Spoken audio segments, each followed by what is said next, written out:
I'm delighted to moderate this panel focus on Senegal energy development. Senegal has a population of 50.4 million people with energy access rate around 61%, of which there is only 40% access in rural areas and 88% in urban areas.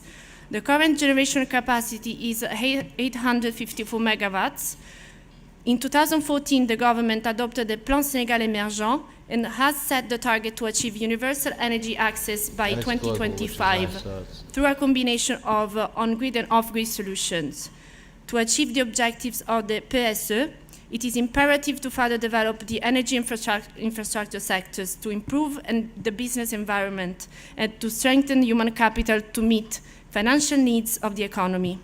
The priorities identified from the PSE include reducing dependence of imported liquid fuels in order to reduce the cost of generation and increase electricity access with a particular focus on rural areas. Senegal has a significant potential to become the West Africa renewable energy hub by developing solar and wind power, as well as the opportunity to develop its oil and gas sectors. The recent discovered oil and gas resources will accelerate economic growth and allow long-term industrialization.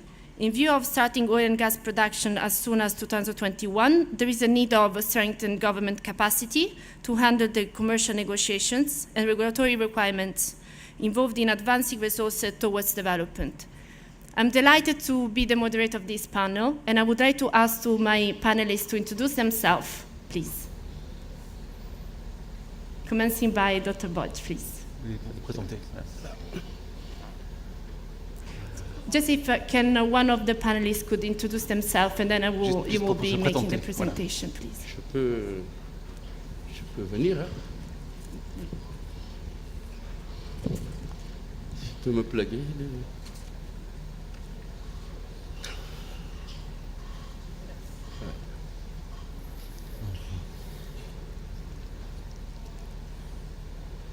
Merci beaucoup. Donc, pour être plus à l'aise, je vais parler en français. De toute façon, il y a la traduction automatique à côté. Donc, ce que je vais faire, c'est un peu survoler un peu le secteur de l'énergie au Sénégal, ce que nous avons fait les dernières années et puis les perspectives.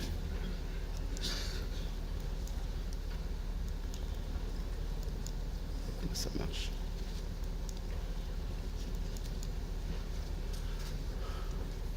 Alors, le Sénégal a quelques atouts, notamment récemment une découverte d'un grand gisement gazier. Nous avons aussi du vent, de la biomasse et du solaire qui constituent des opportunités réelles que nous avons essayé de mettre en œuvre à partir de 2012, entre autres. Nous avons connu beaucoup de difficultés avec l'électricité dans les années 2010-2011. Qui nous ont valu même des émeutes dans notre pays à cause des coupures d'électricité. Et à partir de 2012, nous avons mis en place une lettre de politique du développement du secteur de l'énergie, qui correspond aussi avec l'arrivée de son Excellence, M. Macky Sall. Donc, la base de cette politique, c'était de mettre en place un mix énergétique avec l'intégration des énergies renouvelables, d'une part. D'autre part, de remettre à niveau Sénélec, aussi bien au plan technique qu'au plan financier. Il faut dire que l'ancien régime avait quand même fait un bon audit des difficultés qu'il y avait à Sénélec. Et puis enfin, travailler à travers ce mix à réduire le coût de l'électricité, qui est en moyenne de 120 francs CFA, et de le ramener à 80 francs. Alors, nous avons aussi un potentiel important sur la côte atlantique. Et en ce moment, nous avons un projet éolien de 150 mégas qui est en cours. Donc, nous avons l'honneur aujourd'hui d'accueillir un des promoteurs de l'AKELA qui va nous présenter un peu plus en détail, disons, ce projet. Pour le moment, le mix, il n'y a qu'un projet éolien, c'est celui-là de Taïba Ndiaye, 150 mégas au total avec des tranches de 50. Donc la première tranche est attendue pour 2019. Alors, comme je le disais, nous avons des découvertes au Sénégal de pétrole et de gaz qui vont quand même nous permettre de réaliser beaucoup de choses dans les années à venir. Notamment au nord, nous avons en fait une découverte de gaz dans le champ Grand Tortue avec 700 milliards de mètres cubes qui sont attendus, prouvés. Donc les scénarios d'exploitation sont en cours et l'année prochaine, normalement, donc cela devrait commencer, l'exploitation. Ce gaz-là est attendu pour 2021-2022 au plus tard. Donc c'est BP, donc une compagnie anglaise bien connue, un major, qui se charge de ça. Nous avons aussi au large de Sangomar une autre découverte pétrolière de 473 millions de barils qui va aussi enrichir un peu le potentiel du Sénégal. Alors, donc voilà un peu le tableau globalement de ce que nous avons aujourd'hui comme capacité installée, décomposée en trois, les propriétés de Sénélec, hein, que vous avez ici avec 2 turbines à gaz, la TAG de 20 mégas diesel de Cap des Biches et puis la TAG 4 de Bel Air. Et puis ensuite nous avons les IPP.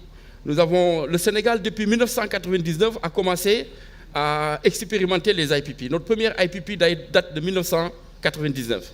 Donc les IPP sont là, il y a Contour Global, il y a Kounoun, Synergie 2, et puis vous avez le solaire qui est là, hein, et puis ensuite Toben. Donc le total des IPP fait 358,5 mégas, et puis ensuite nous importons aussi de l'électricité. De Manantali à travers l'OMVS, hein, donc que nous partageons avec les pays membres de l'OMVS, et puis récemment de Felou, qui a été inauguré récemment, nous recevons 15 mégas. Ce qui fait qu'aujourd'hui, la capacité totale du Sénégal est de 905,5 mégawatts. Donc nous ne sommes pas loin du giga. Et d'ici la fin de l'année, normalement, il y a 2 centrales qui sont dans le pipe, notamment une centrale solaire, 2 centrales solaires, et nous allons boucler en fait notre premier giga d'ici peu. Évidemment, nous sommes loin du Maroc, qui a déjà 1 giga en solaire, hein? Mais nous sommes dans la bonne voie en Afrique de l'Ouest, et effectivement, c'est le résultat donc d'une politique de toutes les réformes qu'il y a eu dans le secteur de l'énergie, notamment le fait de donner une place importante au secteur privé. Alors, le mix, le voilà, donc il est décomposé ici, c'est ce que je viens de dire. Et ce que nous voyons, c'est que jusque-là, le fuel quand même et le diesel ont une place dans notre mix. Et c'est un objectif principal, disons, de la nouvelle lettre de politique de développement du secteur qui est en cours en ce moment, 2020-2030, de faire en sorte de se débarrasser vraiment de ce fuel-là qui nous coûte extrêmement cher. Évidemment, nous avons du gaz qui va arriver dans le pays, et je vais en parler à la fin, et il y a aujourd'hui dans le plan de production de Sénélec une montée en puissance du gaz qui va se faire. Alors, donc, pour la production 2017-2030, voilà un peu le splitting. Hein, nous avons 125 mégas IPP de charbon. Bon, ça, c'est le projet que nous avons mis en place un peu, puisqu'il ne faut pas être fétichiste. Hein. Nous sommes dans le renouvelable, mais pour avoir du base load en très bonne capacité, nous avons mis cette centrale au charbon.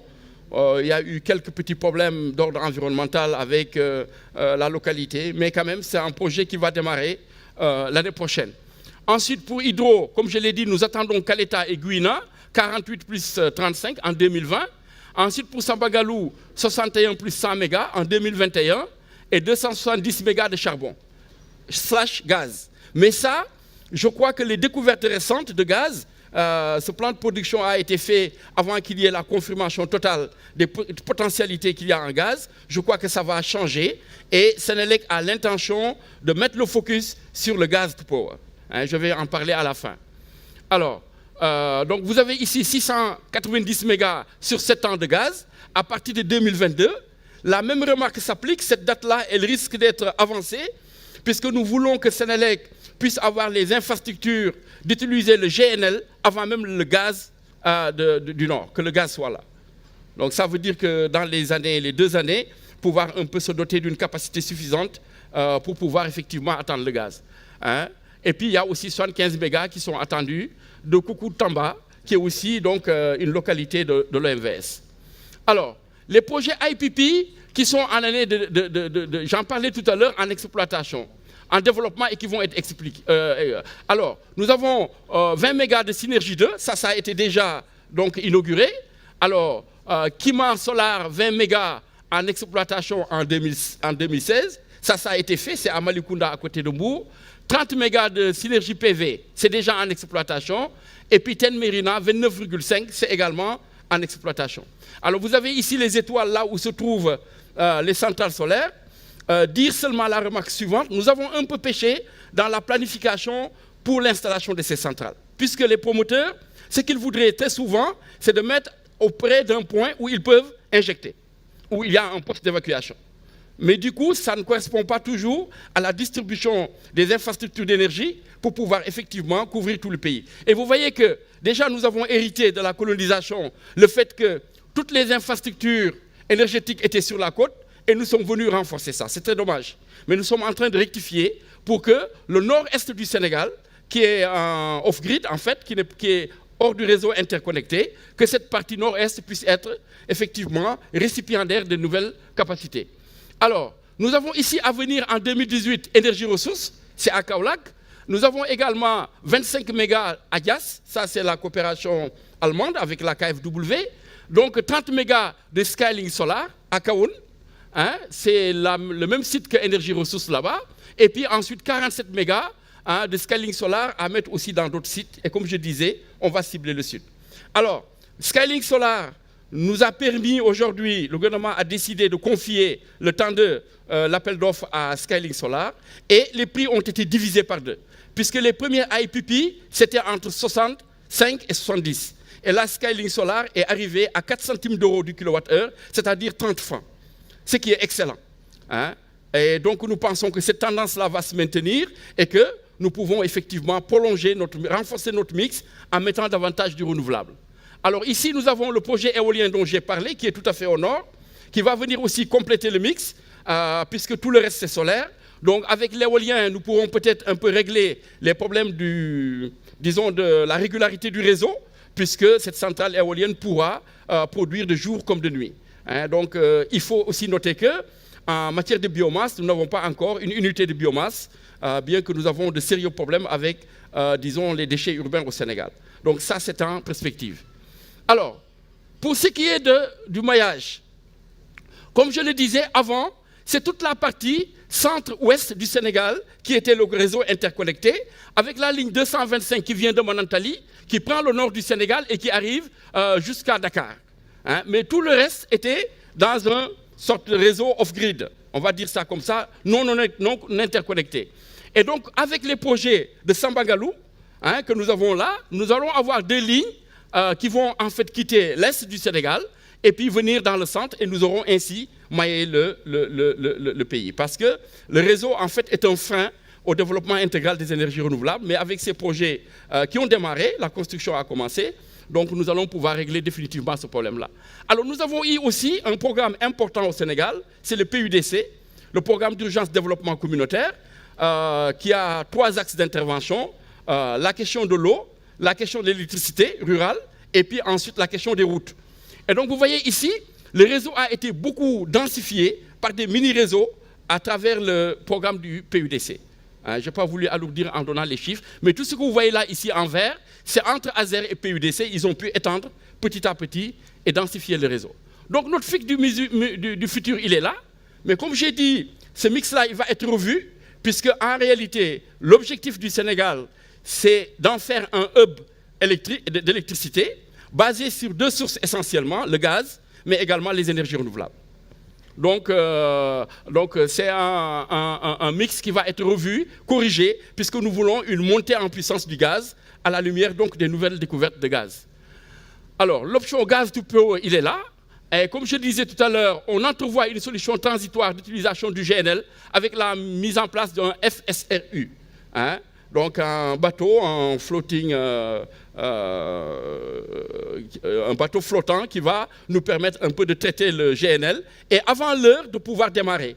Puisque nous visons le marché sous-régional. Les gens du WAP ont été ici avant-hier et on dit en 2020 au plus tard, l'interconnexion et la vente d'électricité va commencer en Afrique de l'Ouest.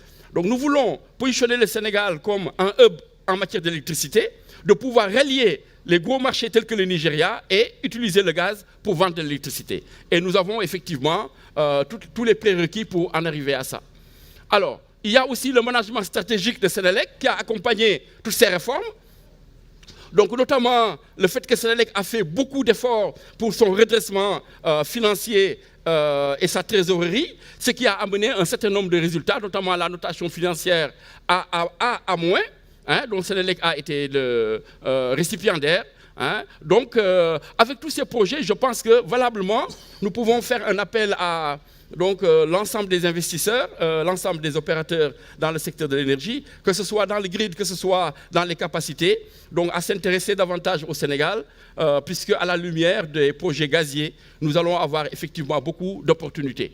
Alors, voilà ce que donc le slogan de Sénélec. 2020, nous voulons faire de Sénélec une entreprise performante, attractive, toujours au service de la satisfaction de ses clients.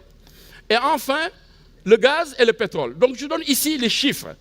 Alors, donc, nous attendons des revenus totaux de 150 milliards de dollars US, ce qui correspond à 84 000 milliards de francs CFA. Évidemment, sans le cost oil. On n'a pas encore déduit le cost oil. Et en définitive, l'État du Sénégal peut s'attendre à pouvoir bénéficier de 16 000 milliards de francs CFA. Alors, ça nous donne effectivement de bonnes perspectives au plan économique, mais sous-tendu effectivement avec une disponibilité d'une énergie à bon prix. Ça, c'est un objectif essentiel. Le jour où nous arrivons au Sénégal à pouvoir vendre l'électricité à 40 francs, voire 45 francs, nous pouvons effectivement faire du Sénégal une destination industrielle. Et ça, c'est un objectif stratégique. Alors, donc voilà les capacités. Grand Tortue, c'est 20 tonnes cubiques fiteuses, 560 milliards de mètres cubes. Teranga, 5 tonnes cubiques fiteuses, 140 milliards de mètres cubes. Et puis Yakar, 15 tonnes cubiques fiteuses. Donc ce qui fait 420 milliards de mètres cubes de gaz. Alors, donc ça, c'est quand même des ressources qui sont importantes et qui vont nous ouvrir de nouvelles perspectives. Ces perspectives-là, elles sont d'abord dans un changement de paradigme qui va être traduit dans la nouvelle lettre de politique de développement du secteur. Puisque jusqu'à présent, c'est bien beau de dire, en Afrique de l'Ouest, il y a 600 millions d'Africains qui n'ont pas accès à l'énergie. La question de l'accès à l'énergie est importante, puisque c'est une question d'équité sociale. Hein. On ne voit pas pourquoi les citadins doivent avoir de l'électricité, mais pas les gens des campagnes. Mais ce n'est pas un objectif stratégique pour un pays en réalité. Nous, ce que nous voulons, c'est industrialiser l'Afrique, particulièrement l'Afrique de l'Ouest, dans le cadre de la CEDEAO. Et donc les objectifs aujourd'hui en matière de capacité doivent aller au-delà des objectifs que nous avions eus jusqu'à présent. Nous allons changer de paradigme et l'idée, c'est d'avoir des capacités en réserve.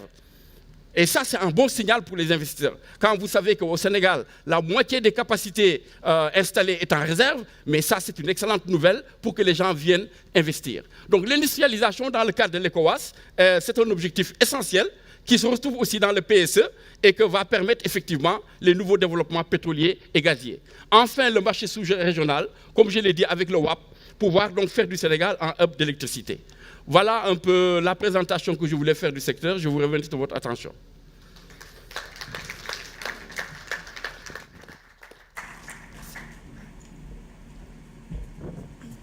Merci beaucoup, Dr. Budge. Donc, merci pour cette présentation qui nous donne des données sur ce qui se passe aujourd'hui au Sénégal et la stratégie à venir. Je voudrais pour commencer demander à chaque panéliste de se présenter. S'il vous plaît, en commençant par Dr. Budge. Merci. Oui, merci. Moi, je suis M. Budge. Je suis donc un conseiller spécial du président de la République. Auparavant, j'étais le conseiller technique numéro 1 du ministre de l'Énergie. Et maintenant, j'ai l'honneur et le grand plaisir d'être aux côtés de son Excellence pour essayer d'orienter. Donc, je suis au plan stratégique, au niveau stratégique, mais quand même, on essaie de pousser dans les bonnes directions. Merci. Bonjour, je m'appelle Julian Horn, je travaille pour Lekela. Lekela, c'est un investisseur pan-africain dont les énergies renouvelables uniquement en Afrique, uniquement en éolien et solaire. Notre objectif, c'est d'avoir un portefeuille d'au moins 1000 MW. Pour l'instant, on est installé dans l'Afrique du Sud avec 5 projets en exploitation ou construction. On a également des projets en développement au Ghana, au Sénégal et en Égypte. Notre stratégie, c'est d'investir dans une phase greenfield et d'investir pendant toute la durée de la construction et de garder les investissements pour le long terme. On est très heureux de tenir le projet Taiba Ndiaye, c'est le projet dont il parlait M. Mbodj, au Sénégal. Et je vais en parler un peu plus tard. Bonjour tout le monde, je m'appelle Biram Faye, je suis le directeur général de l'Agence pour l'économie et la maîtrise de l'énergie du Sénégal, une agence qui a été créée en 2011 par l'État du Sénégal, une agence qui est le bras opérationnel de l'État du Sénégal en termes de maîtrise de l'énergie. Notre mission, c'est la promotion de l'utilisation rationnelle de l'énergie. Nous travaillons sur la base des différents types d'énergie, l'électricité, les produits pétroliers et les combustibles domestiques. Et nous intervenons également dans tous les secteurs d'activité, l'administration, les ménages et les industries. Voilà, je vous remercie. Nous sommes très contents de prendre part à ce forum. Merci. Hello, good morning, everybody. My name is Marcus Williams. I'm going to move us back onto English. That's okay. So I'm the head of energy and extractive industries at MEGA. MEGA, for those of you who don't know, is part of the World Bank Group, and our job is to provide guarantees to investors and to lenders who are putting money into projects in our member countries that are projects that are viewed as being helpful to the country and helping to create economic development, but with a special emphasis on trying to grow the economy and ultimately to help countries alleviate poverty in the country and what we refer to as boosting shared prosperity. So it's a pleasure to be here. Thank you all for being here on Friday morning. Thank you. Bonjour tout le monde, mon nom est Bassam Soua, je suis de ISEC. ISEC, c'est la Société islamique d'assurance des investissements et des crédits à l'exportation. C'est une filiale du groupe de la Banque islamique de développement. On est basé en Arabie Saoudite, mais on est détenu par 44 pays membres et la moitié à peu près sont des pays de l'Afrique, dont une forte concentration en Afrique du Nord et l'Afrique de l'Ouest. Nous avons aussi un bureau, nous avons aussi une présence locale à Dakar, au sein du groupe, avec le groupe de la BID aussi. Donc notre objectif, notre mandat, c'est d'encourager des investissements dans les pays membres à travers l'assurance des investissements, l'assurance de risque politique et aussi l'assurance de l'exportation pour les pays membres.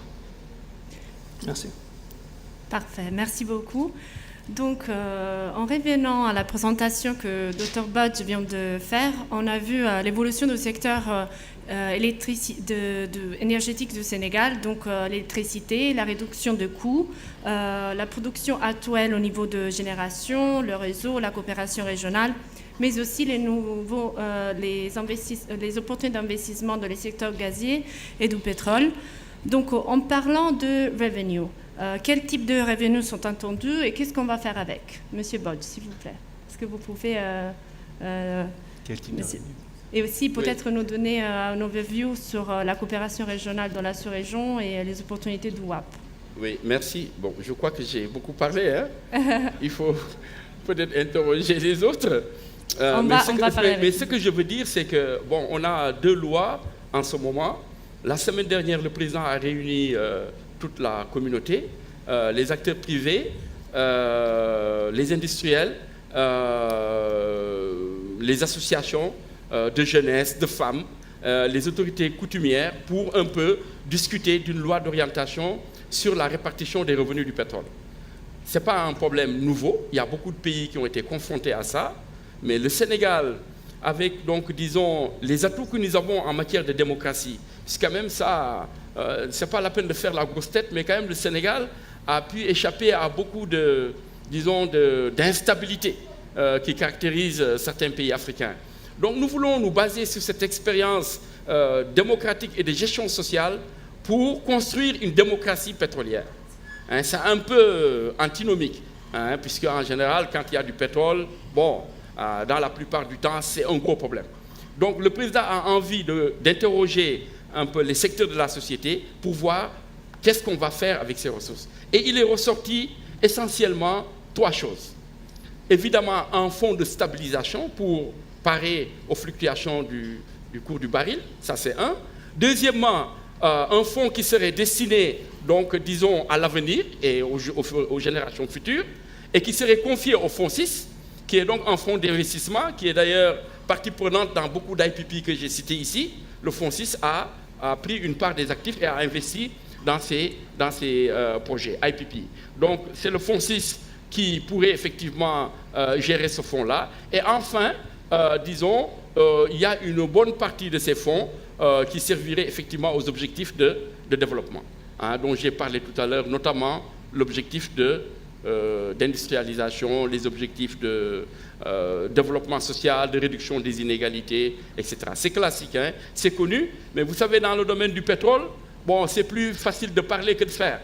Donc nous sommes très modestes à ce niveau et nous voulons apprendre de tout le monde, particulièrement de nos voisins ghanéens, des Tchadiens qui ont eu des problèmes, hein, puisque le Tchad a eu un fonds pour les générations futures, mais a été obligé de l'arrêter et de l'utiliser pour régler les problèmes quotidiens. Donc voilà, c'est autant d'expérience, mais nous sommes à la bonne école, nous sommes en contact avec beaucoup de pays producteurs, et je pense que nous sommes partis pour essayer de bâtir quelque chose d'un peu stable et puis qui garantisse les objectifs de développement économique et social du pays. Merci beaucoup. Donc, quand on en parle de production d'énergie, on parle aussi d'optimisation.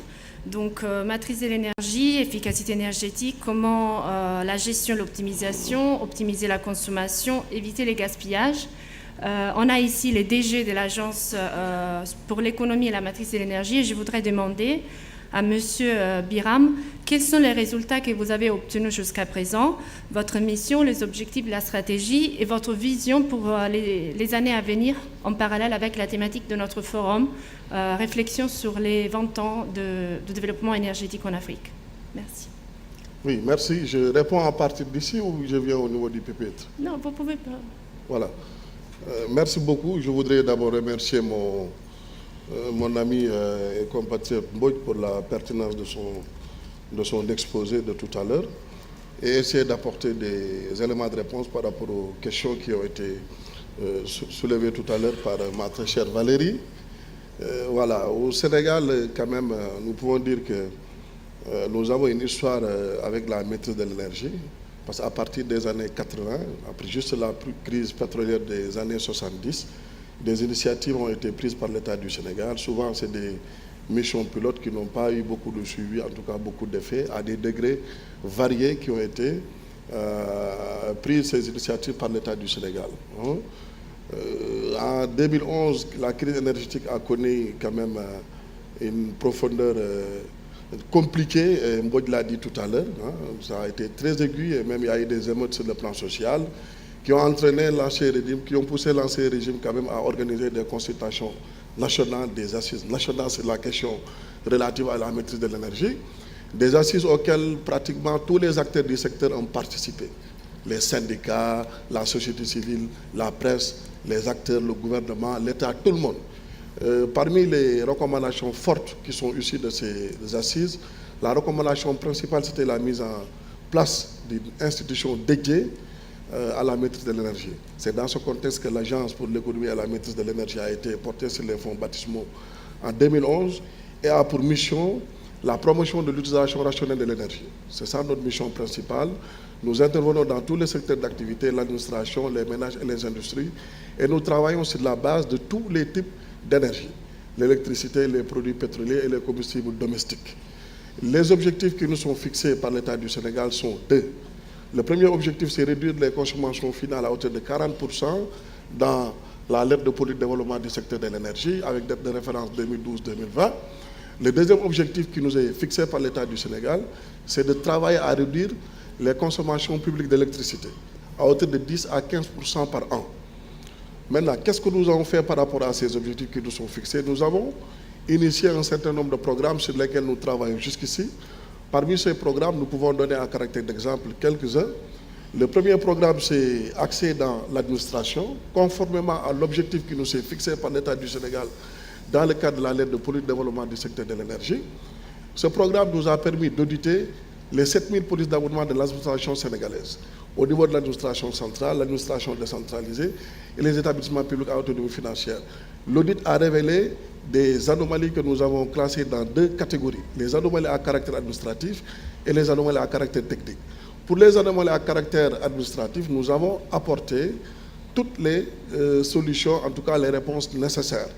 Et cela nous a permis, par anomalie administrative, il faut comprendre par exemple des démembrements de l'État qui déménagent et qui oublient entre guillemets de résilier leur contrat, des compteurs qui peuvent être défectueux, hein, des factures irrégulières pour certaines institutions, l'inadéquation entre la demande et l'offre, par exemple, pour certaines institutions. Donc, pour toutes ces anomalies administratives, nous avons apporté les solutions administratives nécessaires. Et de façon globale, ces solutions n'ont pas nécessité des investissements financiers. Et à l'heure de l'évaluation, sur 3 mois seulement, ces corrections administratives ont permis à l'État du Sénégal d'économiser sur 3 mois d'évaluation, en tout cas, environ 500 millions de francs CFA. Ce qui équivaut à dire qu'au terme de ce programme, nous allons faire économiser à l'État du Sénégal entre 1,5 milliard et l'objectif final de ce programme, c'est d'arriver à 4 à 5 milliards de francs CFA d'économie d'argent au profit de l'État du Sénégal. Et pourquoi je le dis? Parce que nous avons jusqu'ici apporté des solutions administratives aux problèmes à caractère administratif. Nous sommes en train d'exécuter la deuxième phase de correction de ces anomalies qui consiste à acquérir et à poser les batteries de condensateurs. Ce que nous sommes en train de faire en fonction des ressources mises à notre disposition. En termes de résultats toujours, nous pouvons dire que dans le domaine des ménages, nous avons un programme qui consiste à changer 4 400 000 lampes au niveau des ménages. Les lampes incandescentes et fluorescentes par des lampes à économie d'énergie. Au début, l'option c'était les LBC, mais nous nous sommes rendus compte qu'il y a du mercure et il faudra parallèlement mettre en place un système de récupération et de recyclage du mercure. Donc nous avons purement et simplement opté pour les LED. Pour ce programme, nous avons déjà réalisé 2 phases d'importance capitale. L'étude de faisabilité, l'étude d'impact environnemental, social et stratégique a été effectivement réalisée par rapport à l'exécution de ce programme sur le terrain. Maintenant, au terme de ce programme, à la fin de ce programme, nous allons faire éviter, en termes de construction à l'État du Sénégal, 4 centrales de 20 MW en termes de production chacune. Donc ce sera 80 MW en capacité de production que ce programme va produire si nous arrivons à son terme. L'autre résultat qui peut nous rendre fiers et sur lequel nous pouvons communiquer, c'est toujours dans le domaine de l'administration. Nous avons un programme de 450 millions de francs CFA avec l'IMOA, un programme qui nous a permis d'auditer les systèmes d'éclairage de 33 bâtiments administratifs. Et ce sont principalement les bâtiments les plus symboliques et les plus stratégiques de l'État du Sénégal, à savoir l'Assemblée nationale, le Conseil économique et social, la primature, le ministère des Finances, le ministère de l'Intérieur, le ministère des Affaires étrangères, le ministère des collectivités locales. Pratiquement toutes les institutions ministérielles qui abritent un siège leur système d'éclairage a été audité intégralement et leur installation en termes de lampes a été remplacée. Toutes les réponses que nous avons reçues, les lettres qui nous sont parvenues le mois suivant, après notre intervention au niveau de ces institutions ministérielles, c'est des économies financières de 40 à 60%. Et au moment où je parle, nous détenons toutes les réponses qui nous ont été envoyées par ces structures ministérielles. L'autre élément aussi sur lequel nous pouvons communiquer en termes de résultats, c'est au niveau de la communication. Parce que c'est vrai que notre mission globale, c'est la promotion de l'utilisation rationnelle de l'énergie dans tous les secteurs d'activité, au profit de tous les usagers. Mais au niveau des sous-missions, nous avons la mission principale qui consiste à former les usagers, leur donner les conseils nécessaires. Et nous avons, consécutivement à cette mission, mis en place un programme de communication, adossé à un plan de communication très pratique, agressif et intensif sur toute l'étendue du territoire national au profit de tous les usagers et nous utilisons tous les supports communicationnels. Bon, je parle sous le contrôle de Tounkara et du doyen Dr Mbodj. Au Sénégal, je peux dire aujourd'hui que l'AME est l'agence la plus visible en termes de communication. Le soir, nous donnons des conseils à tous les usagers à la télé. Nous sommes présents à travers les zones des principales radios de la place en termes de conseils dans la langue nationale en Wolof, comme en français, la langue officielle. Et dans la presse écrite, les journaux les plus suivis quand même, nous les occupons tous les jours et à travers lesquels nous donnons des conseils de façon pertinente à l'ensemble des usagers de l'énergie de façon globale et de l'électricité en particulier. Nous sommes présents dans les axes, dans les rues, dans les routes, un peu partout. À l'aéroport. À l'aéroport, merci pour la précision, mon frère. Donc nous sommes très présents. Il n'y a pas un Sénégalais aujourd'hui qui peut dire quand même qu'il ne bénéficie pas des conseils pertinents et stratégiques de l'Agence pour l'économie et la maîtrise d'énergie, pour qu'ils puissent adopter, nos compatriotes, les bonnes pratiques et les bons comportements en termes de maîtrise d'énergie. Même dans le cadre du transport, nous donnons des conférences sur la conduite écologique. Au-delà de tout ça, nous avons quand même élaboré une stratégie nationale de maîtrise de l'énergie, parce que le secteur ne disposait pas de ce document stratégique. Un document qui a suivi un processus quand même intégral à travers plusieurs étapes. Au niveau interne de l'agence, la réflexion a été faite, alimentée par le top management, les cadres techniques. Tout le monde a donné son point de vue sur la question. Après un diagnostic sérieux, en tout cas, de la situation de la maîtrise de l'énergie au Sénégal, croisé aux résultats du benchmarking qui a été effectué dans plusieurs pays, dont la Tunisie, la Lettonie et la France, par exemple. La vision dans la stratégie de maîtrise de l'énergie, c'est un Sénégal bleu d'ici à 2030, arrimé pratiquement au plan Sénégal émergent, qui est la vision du chef de l'État, son Excellence Macky Sall, qui vise à mettre le Sénégal sur les, en tout cas, rails de l'émergence. Maintenant, dans cette stratégie, bon, nous avons quand même arrêté 59 orientations stratégiques qui sont regroupées dans 6 programmes principaux. Dans le cas des hydrocarbures, nous avons arrêté un certain nombre de programmes à dérouler sur le terrain, dans le cadre des combustibles domestiques et dans le cadre de l'électricité. Sur le plan du partenariat également, l'agence est en train d'effectuer aujourd'hui un travail important. Au niveau sous-régional, je discutais avec un ami de la Côte d'Ivoire toujours, parce que pour la plupart, les pays africains n'ont pas encore créé des agences dédiées à la maîtrise de l'énergie. Donc en termes d'inspiration, souvent ils viennent vers nous pour reprendre nos textes, échanger nos pratiques. Dans la sous-région, au niveau régional aussi c'est pareil, avec la Tunisie qui est très en avance, avec le benchmarking que nous faisons au niveau de la Ghana, au niveau du Ghana qui est très en avance également. Et avec le Maroc aussi, avec l'AME, l'Agence marocaine de l'efficacité énergétique, avec qui nous avons une convention de partenariat signée depuis très longtemps. Avec l'ADEME de la France aussi, la dynamique partenariale est très très importante.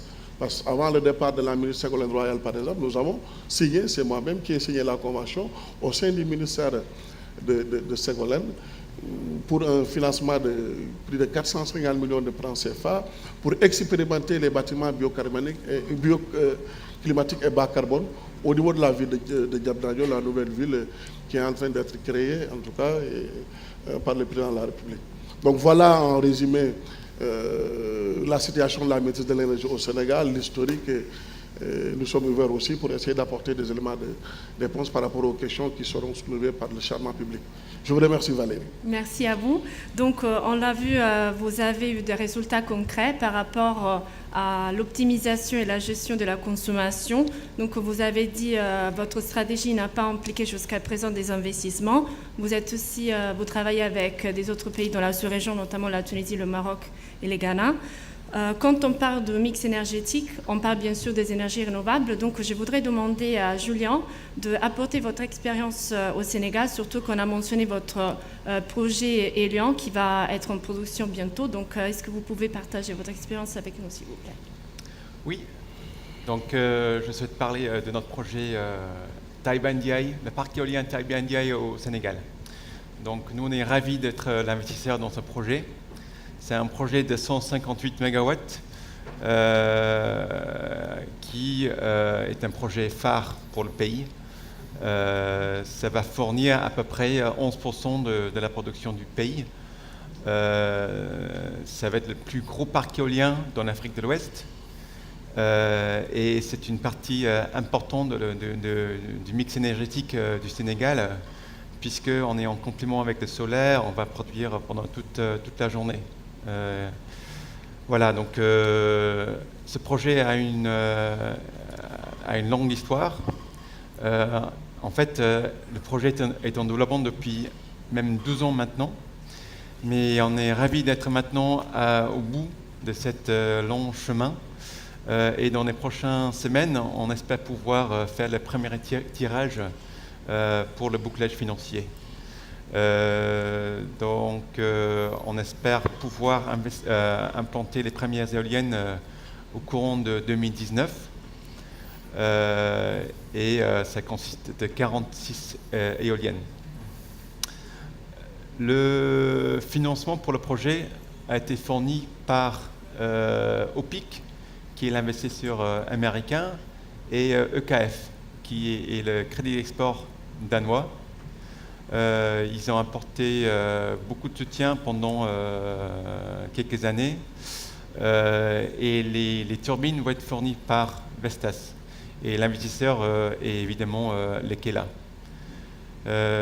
Donc, comme je disais, c'était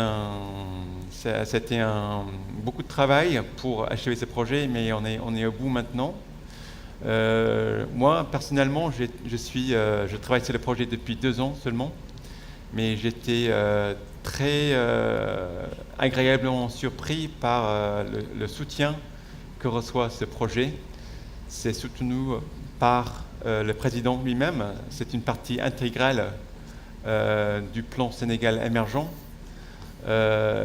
et une partie intégrale du mix énergétique, comme je dis.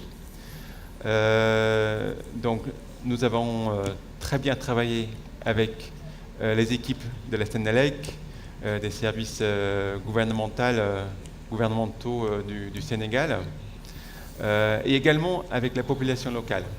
C'est un projet qui est très bien accueilli par les villages autour du projet. Et une partie très importante du projet, c'est l'investissement dans les projets de la communauté autour du projet. On va contribuer... RSE, voilà. C'est un élément vraiment clé du projet. Et c'est exigé et par les investisseurs, par les banques et par les KELA. Donc dans tous nos projets, c'est un élément clé pour nous. J'avoue qu'il y a eu des défis pendant le développement. Récemment, pendant les derniers 12 mois, on a dû bien étudier comment fonctionner avec la Banque centrale, parce qu'à la fin, nous, on investit notre argent en euros ou en dollars, et on veut être remboursé en euros ou en dollars, mais le projet, les pays, bien sûr, c'est en francs CFA. Donc, chaque investisseur qui investit dans ce pays doit bien comprendre comment structurer les financements, l'investissement, pour satisfaire aux exigences de la zone UEMOA.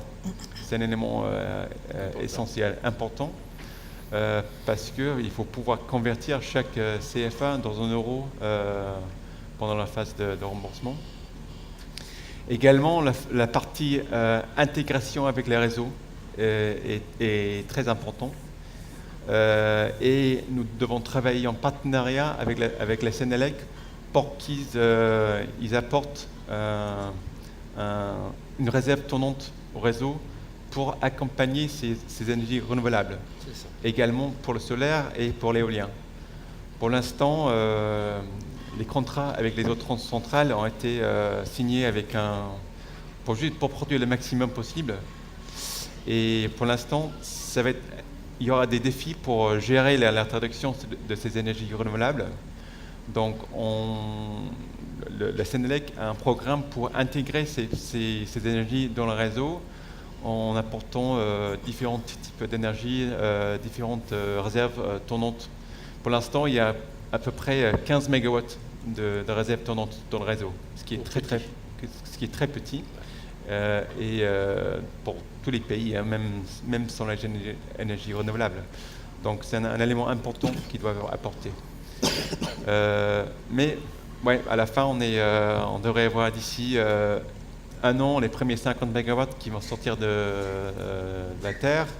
Et le projet en tout sera construit d'ici à peu près 22 mois. Voilà. Merci beaucoup.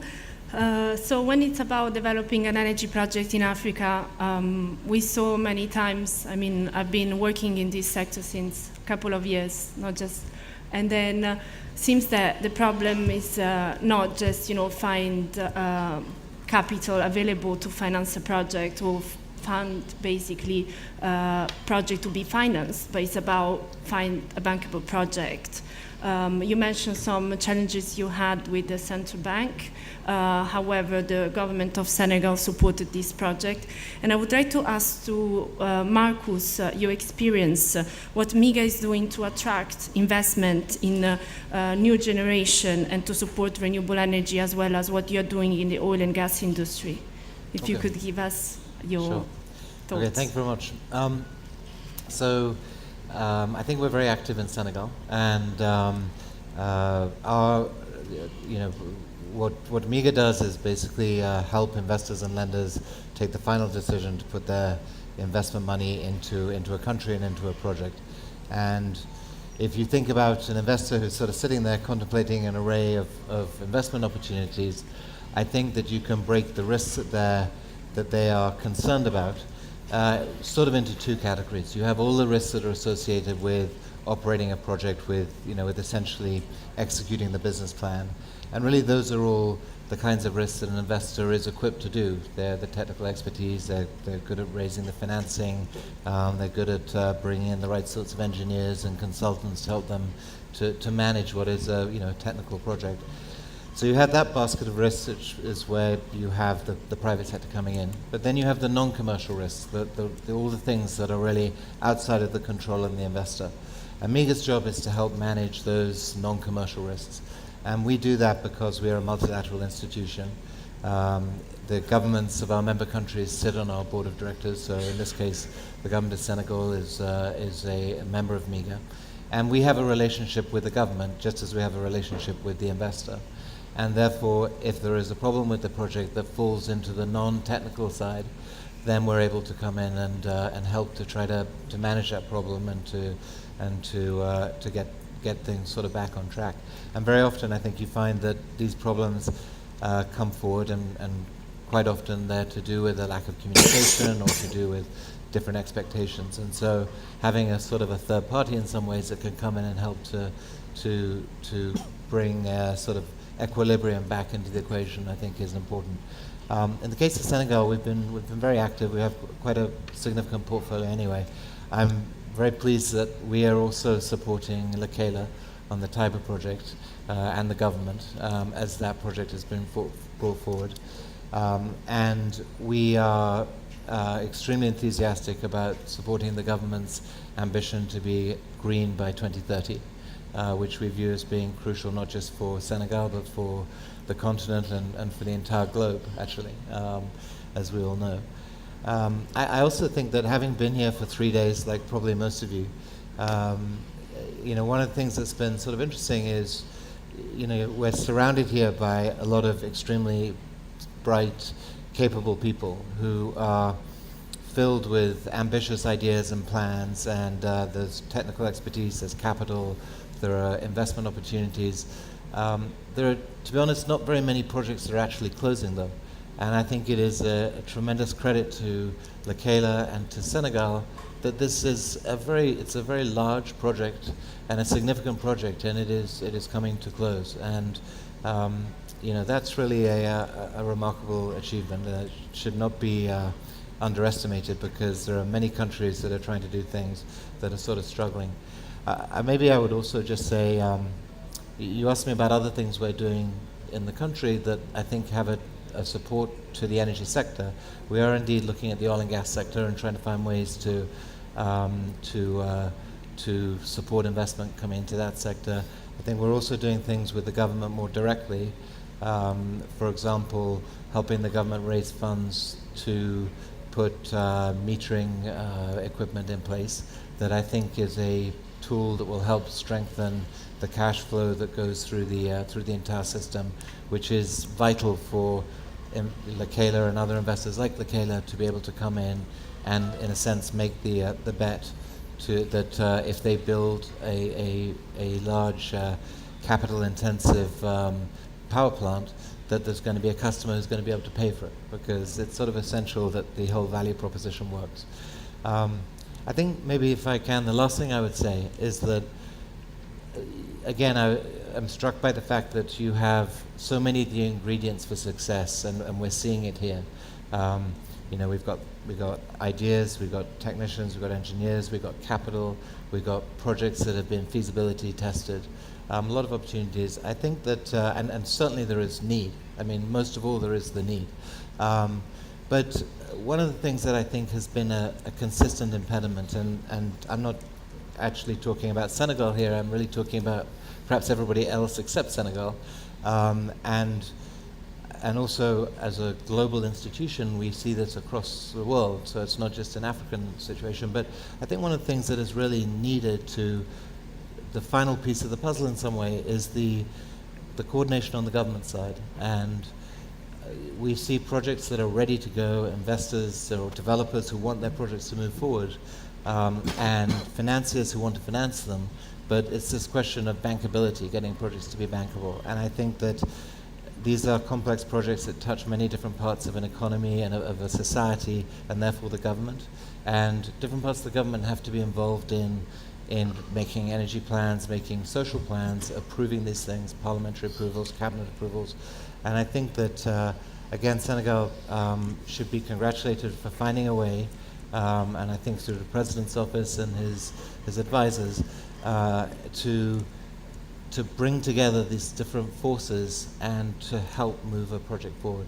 And Julian mentioned the issues to do with getting central bank authorities. It's a very important part of the process. It's important to make it happen. But I think there needs to be more of that happening in other countries. And then Senegal, which is already a model for other countries, will become even more of a model for other countries. So, thank you. So more coordination, more partnerships. We had a public sector overview, developers overview, a multilateral agency. I would like to also ask to Bassem, who is also working with ISEC as a multilateral insurance member of the Islamic Development Bank, what you're doing to support the Plan Sénégal Émergent. What are your priorities, in which area you focus on at the moment, and how you see the sector moving forward and new activities in Senegal? Thank you very much. In French or English as well. Okay, does it work? Yeah. Yeah. Thank you very much, Valeria.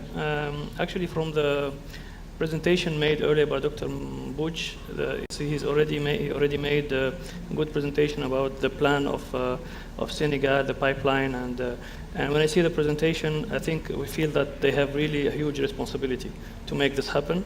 And I think that it's not only their responsibility, it's also responsibilities of all the partners, including mainly the multilaterals.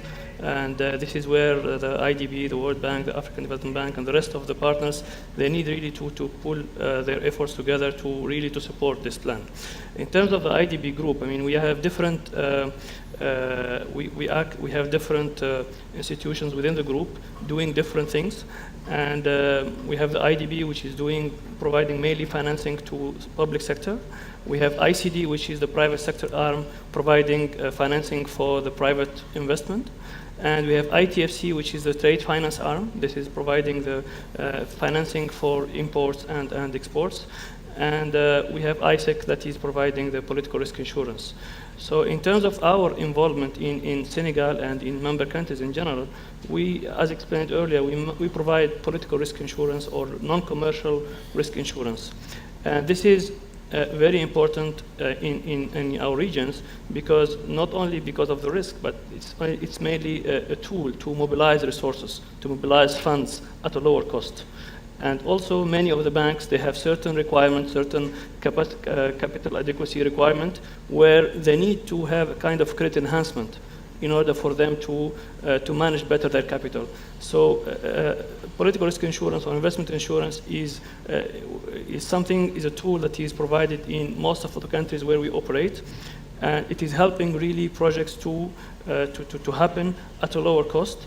And also the fact that we are a multilateral, we have this direct relationship with the government. The government of Senegal, for example, is a member of ISEC, and they are sitting in our board. The Minister of Finance is sitting in our board.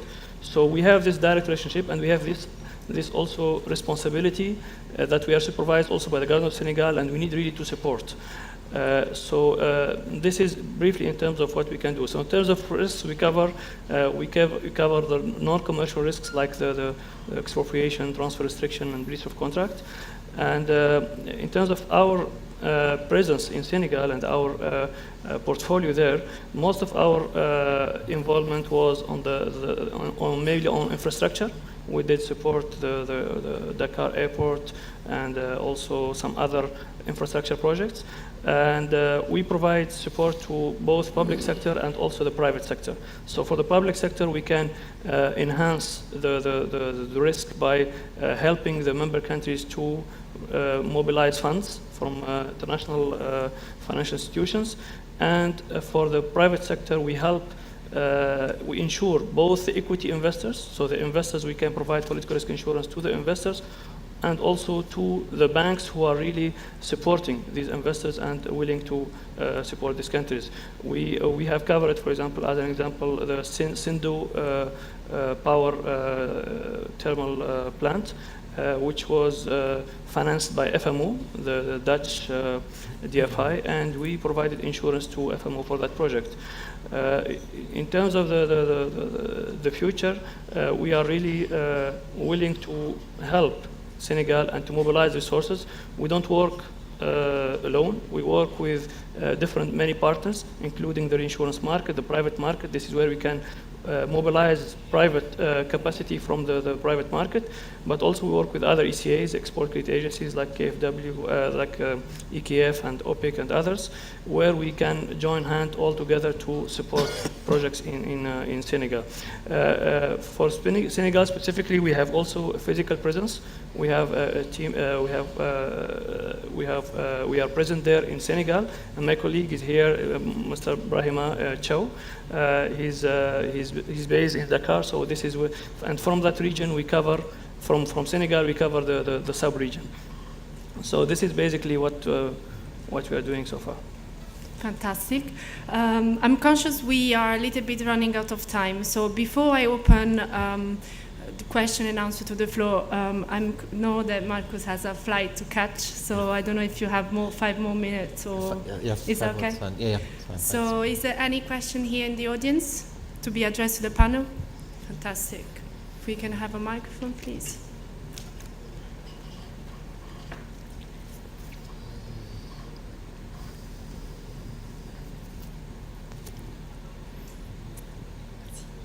Bonjour, Loïc Charmoy, Vartsela. J'ai une question par rapport à l'intégration de ces renouvelables. Juliane a très justement mentionné que c'était un gros challenge d'intégrer autant de renouvelables. Donc là, on parle d'un projet de 158 MW sur un réseau où il y a une base de 500-600 MW. Est-ce qu'il y a d'autres mesures de prévues que d'avoir de la réserve tournante qui est quand même une source d'inefficacité sur les centrales existantes ? Merci beaucoup. Julien, vous et peut-être aussi quelqu'un du gouvernement. Oui, donc à ma connaissance, il y a peut-être 3 approches pour gérer la changeabilité sur le réseau. Bon, il y a d'abord la réserve tournante, donc c'est construire plus de réserves tournantes, et la Sénélec a prévu certains programmes pour ça. Deuxièmement, c'est les centrales existantes. Pour l'instant, d'après ce qu'on a compris, les contrats d'achat d'électricité ont été signés avec ces centrales pour 100% de la production. Donc, il va falloir changer ces contrats pour réduire de 100% à, disons, 95%, pour laisser 5% pour gérer les réseaux. Et ça, c'est un problème plutôt commercial que technique. Et les producteurs vont devoir être rémunérés parce qu'ils ne vont pas être d'accord, bien sûr, de réduire de suite de production, mais c'est une mesure nécessaire pour gérer les réseaux. Et le troisième point, c'est l'intégration avec d'autres pays. Donc il y a le réseau, un boucle qui est en train de se construire avec le Mali, la Gambie, qui, je ne connais pas exactement les dates prévues, dans quelle année ça va s'achever, mais c'est la troisième mesure qui doit être mise en place pour gérer ce point-là. Oui, monsieur. Oui, je voulais dire un mot là-dessus, là, pour la réserve tournante. C'est vrai que c'est un problème quand on regarde d'abord l'étroitesse du réseau, d'une part, et puis d'autre part, les capacités qui sont installées. Il y a des tentatives de solutions qui sont en cours. Hier, j'ai discuté avec les gens du MCC, qui sont en train de développer tout leur compact. Ils vont le diriger dans l'énergie. Et un des points essentiels, ça va être effectivement de permettre au Sénégal de résoudre cette question, disons, de réserve tournante pour permettre un déploiement intégral des énergies renouvelables. Ça, c'est un premier axe. Et puis ensuite, les capacités sont en cours d'augmentation. Il va y avoir la centrale de Malicounda qui va être bientôt inaugurée, qui va encore ajouter de la capacité. Et une partie va être utilisée pour gérer justement les fluctuations du réseau. Et puis, troisième axe, nous avons l'IPP de Malicounda qui nous a sollicité pour pouvoir mettre des capacités à hauteur de 4 mégas de batterie. Ça aussi, c'est une solution qui est en vue. Et je pense qu'avec les nouvelles IPP qui arrivent, et au regard du prix qui a été obtenu, 30 fois CFA du kilowattheure, peut-être qu'il faudrait penser un peu à des capacités aussi de stockage. Et je voudrais finir, puisque je parle de batterie, en disant qu'il y a aussi un point important pour les pays africains, c'est un peu la question de l'énergie pour le transport. On n'en a pas parlé malheureusement, et je n'ai pas pu voir au cours de ce forum, disons, un événement dédié au transport. Pour dire que c'est important, puisque aujourd'hui, le lien avec le renouvelable, c'est que la recherche sur les batteries est essentiellement menée par les constructeurs automobiles, c'est Nissan, c'est Japan Motor, etc., etc. Donc ça a un lien avec l'énergie, mais surtout en rapport avec les problèmes de pollution que nous avons en Afrique de l'Ouest. C'est très important que nous puissions aussi, disons, faire le fog leap, faire un saut en matière de technologie pour pouvoir expérimenter les voitures électriques. Vous avez vu qu'ici, dans cet hôtel, tout ce qui tourne est presque électrique. Il faut qu'en Afrique, on puisse effectivement expérimenter ces technologies. Merci beaucoup. I can see another question. Monsieur Sadouk. Sadouk de l'ONE du Maroc. Je voulais savoir si la Sénélec va garder son statut d'acheteur unique et si le gouvernement sénégalais n'envisage pas de faire une ouverture pour des producteurs privés qui vendront directement à des clients industriels surtout. On n'a pas bien entendu, hein? Excusez-moi, monsieur. Est-ce que la Sénélec va garder son statut d'acheteur unique? Est-ce que le gouvernement sénégalais n'envisage pas une ouverture pour des producteurs privés qui vendront directement à des clients industriels? Dr. Batch, vous voulez répondre ou quelqu'un? Oui, très rapidement. Je pense que nous avons sous la table un projet de split pour Sénélec en termes donc de production, une société qui s'occuperait en holding dans lequel il y aurait la société de production, la société de transport et la société de distribution. Depuis des années, c'est sous les tablettes du gouvernement. On espère qu'avec les perspectives qui vont venir, il va y avoir une nécessité de faire ça. D'autant plus qu'aujourd'hui, nous fournissons de l'énergie à la Gambie pour 8-10 mégas. Et de plus en plus, on se rend compte que nous devons avoir une structure spécialisée qui s'occupe de transport et donc de scinder Sénélec, même si c'est un même holding. Et je crois que dans le cadre de ce projet, effectivement, le statut d'acheteur unique de Sénélec, quand la question... Puisque ce statut provient du fait que Sénélec est le détenteur unique du réseau. C'est à cause de ça. Donc si ça change, effectivement, on a bon espoir. Et puis, c'est ce qui se fait un peu partout, dans tous les pays, au Maroc, un peu partout. Il faut copier les bons exemples. Et je pense que Sénélec va évoluer nécessairement vers ce statut. Merci. Merci. Est-ce qu'il y a des autres questions? Autrement, je voudrais demander au panel de faire de remarques de clôture. Comme ça, on va terminer cette séance focalisée sur les Sénégal. Ouais, je sais surtout dire que... Pour répéter un peu les remarques de Marcus, c'est que travailler au Sénégal, c'était un vrai plaisir. D'abord pour l'accueil qu'on a eu avec les autorités. Ils sont honnêtement très honnêtes, très sophistiqués. Ils veulent créer des projets et c'était un vrai plaisir de travailler dans ce pays. Merci. Marcus, would you like to do some closing remarks before the end of the panel? Yeah. No, I'd just like to say thank you very much, and again, to echo those echoed words.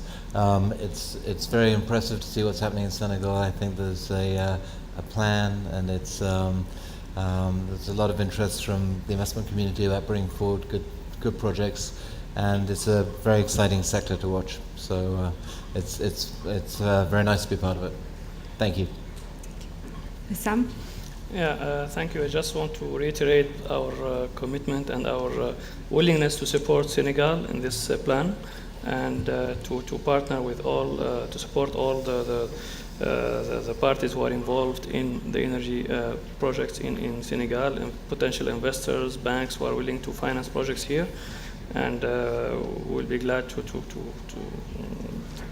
support Senegal. Voilà, je voudrais remercier tout le monde d'avoir assisté à ce panel.